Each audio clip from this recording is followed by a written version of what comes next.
انسان پر ایک حقیقت کا انکشاف ہوا کہ یہ بات حق ہے، فوراً تسلیم کرے.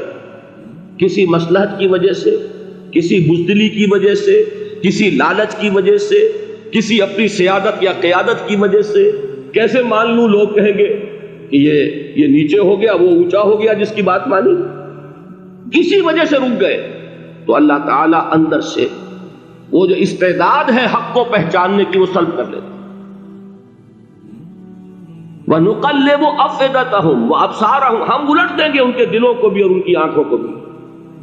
کیوں؟ كَمَا لَمْ يُؤْمِنُوا بِهِ أَوَّلَ مَرَّةٍ، اس لیے کہ وہ پہلی مرتبہ جب انکشاف حق ہوا ہے وہ ایمان نہیں لائے.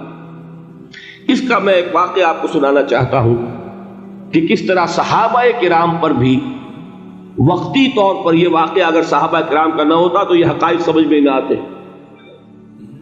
غزوہ تبوک کے موقع پر یہ میں جملہ انکمپلیٹ رہ گیا، ضعف ایمان کا حملہ ہو جاتا تھا، نفاق کا نہیں معاذ اللہ، لیکن ضعف ایمانی کی اگلی منزل شروع ہو جاتی ہے نا نفاق. یہاں جھوٹ بولنا شروع کیا، نفاق، جھوٹی قسمیں کھانی شروع کی، سیکنڈ سٹیج. اور جہاں مومنین صادقین سے بغض اور عداوت پیدا ہو گیا وہ تھرڈ سٹیج. تو وہ ضعف ایمان کا کیسے ہوتا ہے یہ حضرت کعب ابن مالک نے بڑی تفصیل سے بیان کیا ہے.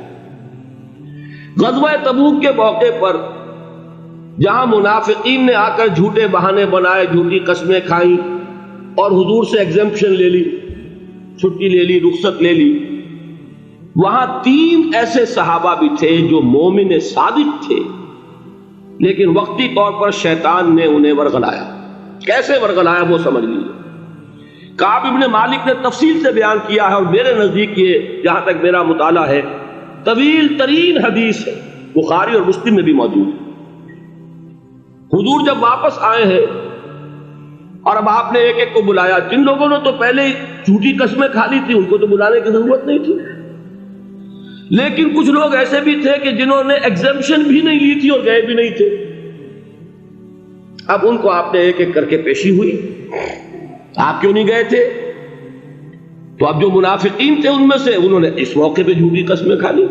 خدا کی قسم حضور ہم تو بالکل تیار تھے، پوری میں نے تیاری بھی کر لی تھی، پورا ارادہ تھا، یہ وقتی طور پر یہ مصیبت مجھ پر آ پڑی.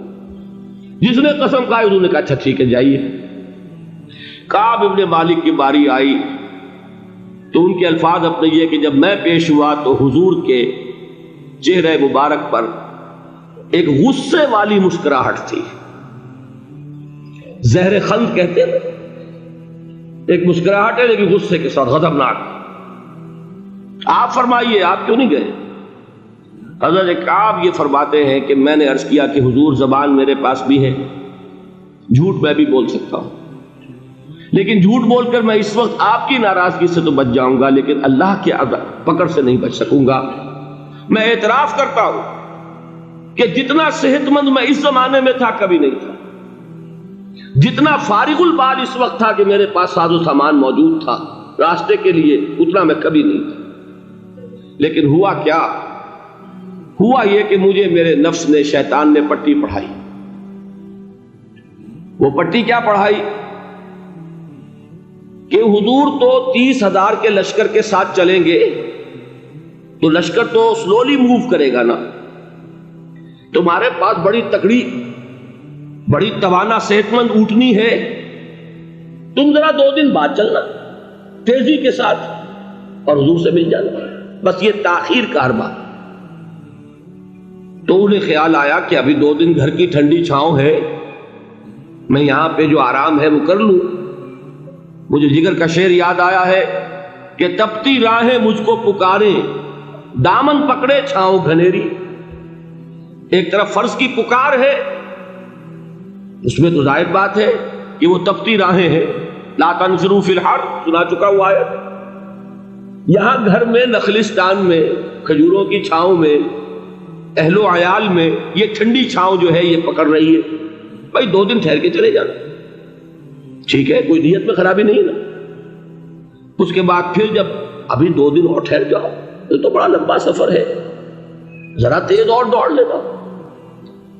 تو فرماتے ہیں کہ حضور میں اسی طریقے سے تاخیر و تعویق میں پڑا رہا، یہاں تک کہ ایک روز اچانک مجھ پر یہ چیز منکشف ہوئی کہ تو میں چاہے کتنا بھی تیز چل لوں میں آپ سے نہیں مل سکتا، میرے اعصاب ڈھیلے ہو گئے، اس طرح میں محروم رہ گیا۔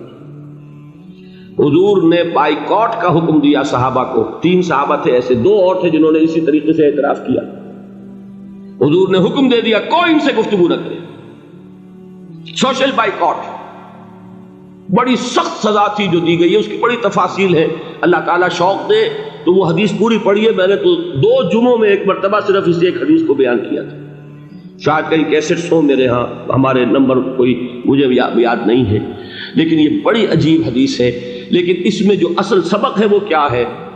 اس طریقے سے شیطان لے تو لال، تاخیر، تعویق، ابھی کیا جلدی ہے، ذرا اس کام سے فارغ ہو لو، ذرا پھر تلافی کر لینا، ذرا زیادہ زور سے کام کر لینا، یہ وہ چیز ہے کہ جو وہ تو خیر صحابی تھے بچ گئے، اگر وہاں جھوٹی قسم بھی کھا دیتے تو گئے تھے۔ یہ تو اتنا ہی ہے نا، مردی و نامردی قدم فاصلہ دارت، اس میں تو یہی ہے کہ ذرا ایک جھوٹی قسم کھا دیتے، جھوٹے بہانہ بنا دیتے تو اب ضعف ایمان نہ رہتا، وہ نفاق کی سرد شروع ہو گئی۔ وہ اللہ تعالیٰ نے ان کو بچایا۔